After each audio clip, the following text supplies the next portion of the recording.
Hey horror fans, welcome back to Room 237 as I begin to wrap up my Vincent Price marathon. I have this film, the sequel, and then one last film, and then I am done with the Vincent Price films that I own for now. And this is the 1971 horror dark comedy cult classic, The Abominable Dr. Phibes, which I love the tagline. Love means never having to say you're ugly. Even though on this it says revenge is the best medicine. But The Abominable Dr. Phibes,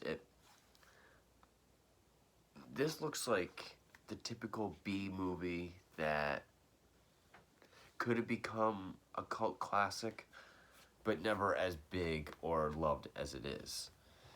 I'm still not sure what it is about this film that's so great. I mean, I did enjoy it, but it's so surreal and otherworldly and dreamlike. My first thought was this feels like Clockwork Orange, which came out the same year. It is a British film, and even his band, because he's a renowned organ player who has like a mechanical jamboree band that plays jazz, and they're called the Clockwork Wizards or something like that. It really is like and it takes place in 1925, so it's not like a near future Clockwork Orange type thing, but it is just like a visually surreal, strange, bizarre film. Price plays Dr. Anton Vibes, and he's an expert in theology, medicine, and music. And he was believed to have died in a car crash in Switzerland 4 years before, 1921. Skidded off the road, crashed, burned, and buried next to his wife, who died on an operating table while having surgery with a team of 9 doctors. And somehow he survived all that, or never actually was buried, but was, interred and believed to be dead. But and we don't see till the end, but he has these prosthetics, very extensive prosthetics and wigs, which gives us the Vincent Price appearance that we have in the film. He has no way of speech except for this thing he hooks up to his neck and then to some sort of speaker device, and it works telepathically. He doesn't even have to speak. And he is hell-bent on revenge on who he feels neglectful and incompetent doctors that allowed his wife to die. And he has these elaborate deaths that he sets up for them, and each death is themed on the 10 plagues of Egypt from the Old Testament. It doesn't quite go in order, I don't think, of the 10 plagues. The first one is killed with bees, then bats, and they use real bats. Like, does it say what kind of bats they are? No, it doesn't. But they're big bats, and that was cool to see, because almost every Vincent Price film I've seen, you can tell they're just like rubber on strings. One of the plagues is frogs, but what he does here, the third victim, he goes to a masquerade party, and the guy is given this big frog mask that's kind of like a saw trap, because it tightens on itself till his skull is crushed.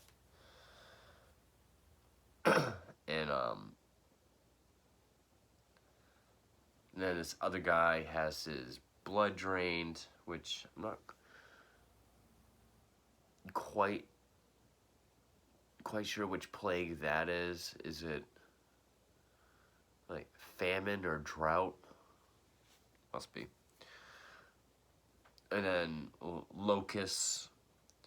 We only see 5 for some reason, and but we see the aftermath of the locust one, which is they look like grasshoppers. I don't know what the difference is. It's like a skeleton with grasshoppers coming out of the skull and shit. And basically, the film goes back and forth between him and his very surreal. I mean, it's like if you take Clockwork Orange, Beyond the Black Rainbow, make it 1971, which Clockwork Orange was. That's sort of what his lair looks like. He has a mute assistant, a young woman played by Virginia North. And he's followed by Inspector Harry Trout, played by Peter Jeffrey, and Sergeant Tom Skeenley, played by Norman Jones. And they piece it together, and then, you know... Oh, and also, every time he kills one of them, he has a amulet with the Hebrew symbol for the plague that he puts on these wax figures, these wax busts that he's made. Then he takes a blowtorch and melts the faces off. The dark comedy is... I really liked it because, one, it's British. It was directed by Robert Phibes, and it was written by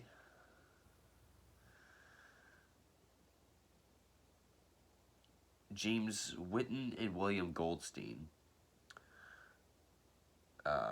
Original music composed by Basil Kirchen, and it was released through American International, as was the Corman Post cycle, which I just finished. I reviewed all 8 of those. I do want to get... What was the special effects guy's name? Because I really liked his makeup design. Dr. Phibes, makeup artist.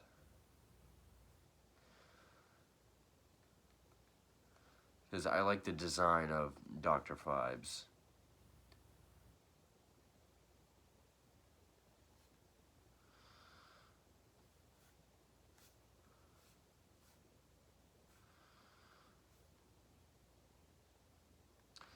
IMDb. And then I'm going to talk about the humor in it.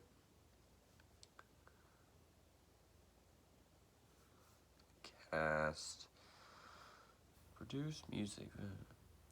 Art direction by Bernard Reed. Makeup department. Art. Trevor Cole Reese.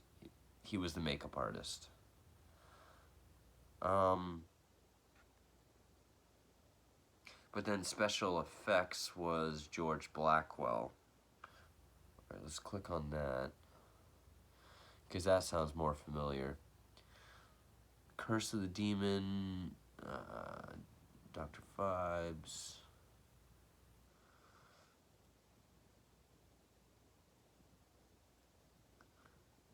Lots of uncredited work, okay. This was his last film. Alright, let's go back to makeup. Trevor Cole Reese. Shit, there. Don't you just hate how tablets will just keep going back down to where you were? His last film was Demons of the Mind, which came out the following year. Dr. Jekyll and Sister Hyde, I believe that's a Hammer film.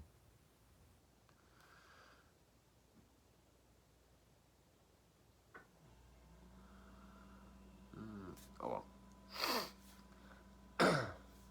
I wanted to give someone credit for the look of Dr. Phibes, which it's revealed at the end like Phantom of the Opera or House of Wax, where he reveals himself because the final plague is death of the firstborn, but he does that ninth for the last doctor, which was this Dr. Versailles. Is that his name? Played by Joseph Cotton, Dr. Vesalius. He was the head doctor. He abducts his son, and he does something to him where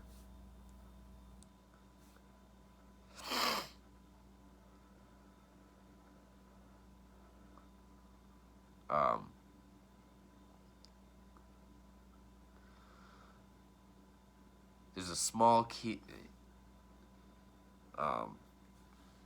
he put a small key near his heart that will unlock his restraints,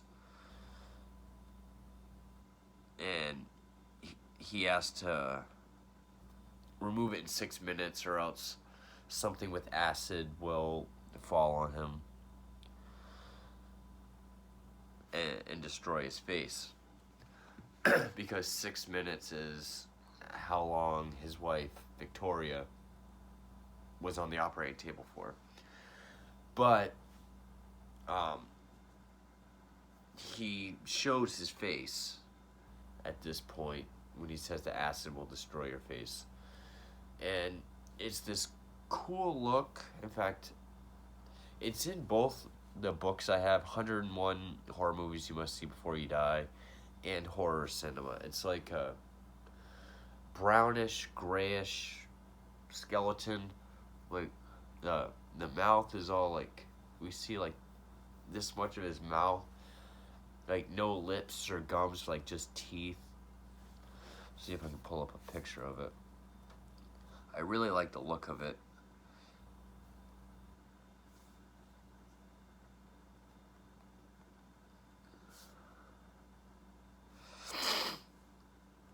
Of course, this thing is on Bing.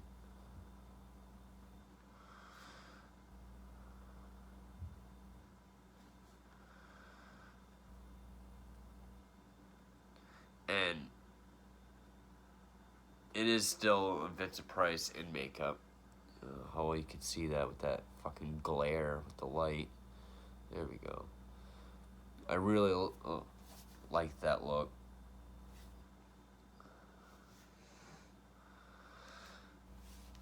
He takes off his appliances one by one, reveals his face, and it is a dramatic moment like Phantom of the Opera or House of Wax. Which House of Wax was Vincent Price's first major horror film back in 1953, which I reviewed. And, kind of had a call back to that, even though that was a remake from a 1933 film. And another little fun fact, gotta remember the maiden name or the middle name of his wife, played by Caroline Munro, who pretty much just lays there the whole movie. Victoria Regina Vibes, which is a callback to his very first ever performance before film, back when he was a stage actor. The first play he was ever in was the play Victoria Regina. So that's a nice little touch. But of course, the doctor succeeds.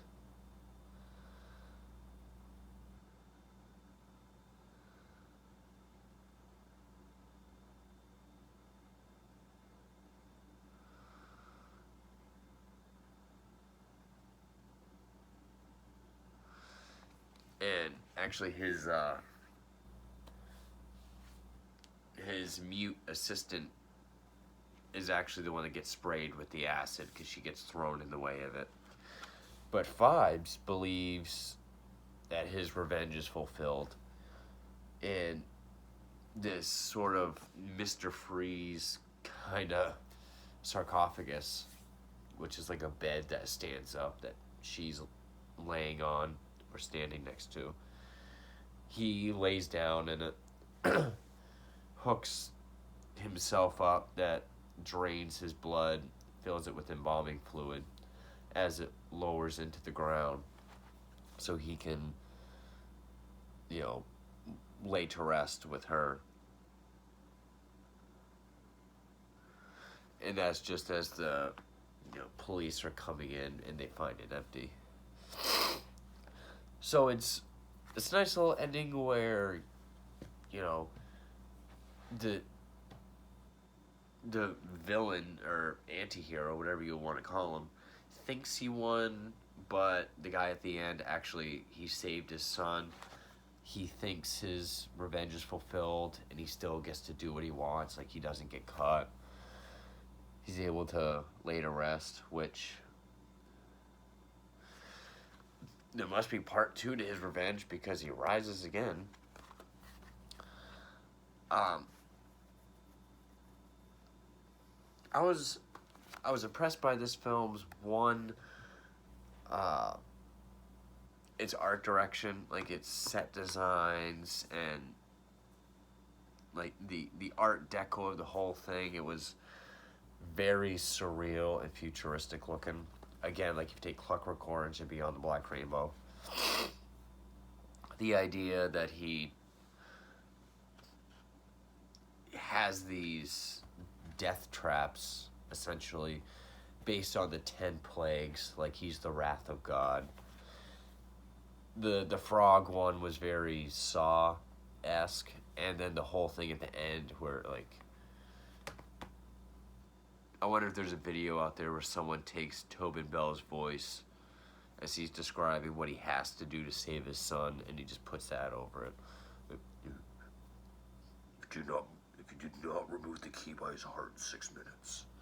I don't know why I did that Bane thing, but whatever. The humor, on the other hand, I found humorous because it came out in 1971. It's British. It's Monty Python style humor. I mean, the funniest scene to me is when he kills the one doctor by draining his blood, his amulet breaks off, so he can't put it on the wax figure, and the inspector finds it, and he finds the metal crafter's marking on it, and he goes to him to ask him what it is. And this guy was straight up John Cleese. Like, I don't know if that's what they were going for. I doubt it. I mean, they're all British except for Price, so I mean, that's just their humor anyway. But just the guy's delivery, it felt like a Monty Python skit, and that guy was just so John Cleese, and it just made me laugh. Even though he wasn't even really saying anything funny, it was just the delivery. Like, wow. They're standing there with the amulet, and he's just like, he even kind of sounds like Cleese. He's got just that very sort of high, like, higher pitched, almost like a upper class kind of accent. And he's just like, oh yes, I did make this as part of a set. and it's quick back and forth like ping pong conversation. It's like, you mean there's more than one? Of course there's more than one. There's a set. And then he says like they're, are they all the same? No. Would you want 10 amulets that all look the same? I can't do it justice, but it just, I found it funny because, you know, if you go to my Monty Python collection video, you'll see that Monty Python to me is the funniest thing to ever be. And his last name is Trout, so when he leaves, he even calls him like, a good day, Inspector Pike. Trout. Oh, yes. A very good Trout. Because John Cleese was into animal humor, so it felt like a John Cleese Python skit, and I really appreciated that.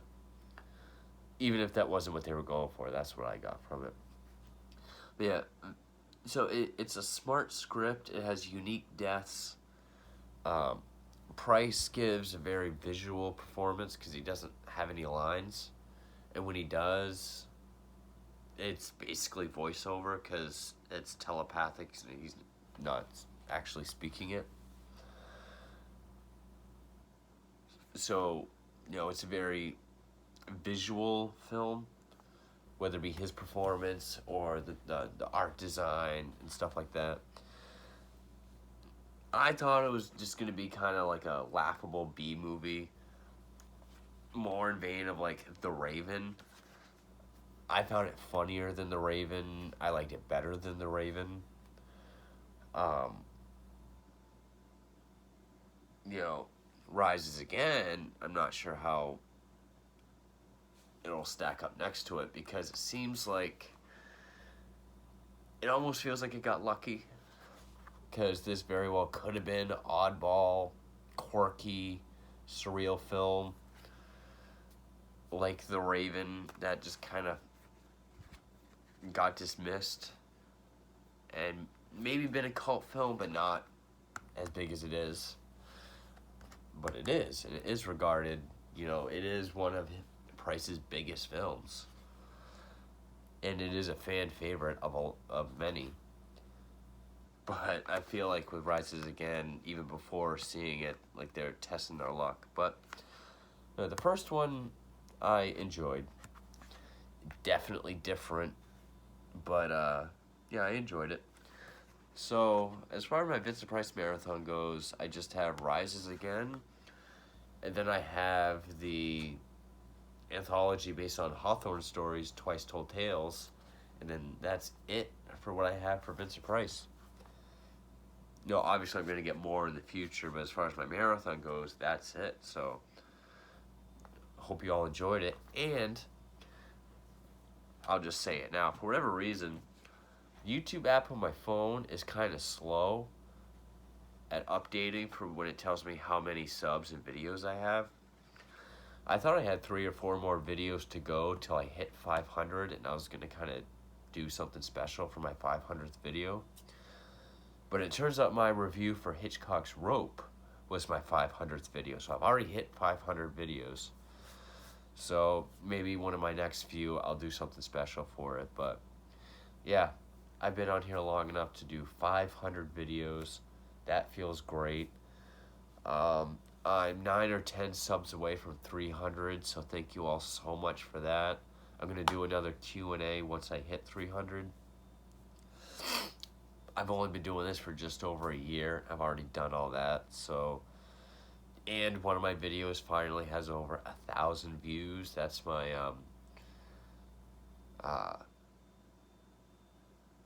my original Batman collection, comic collection video.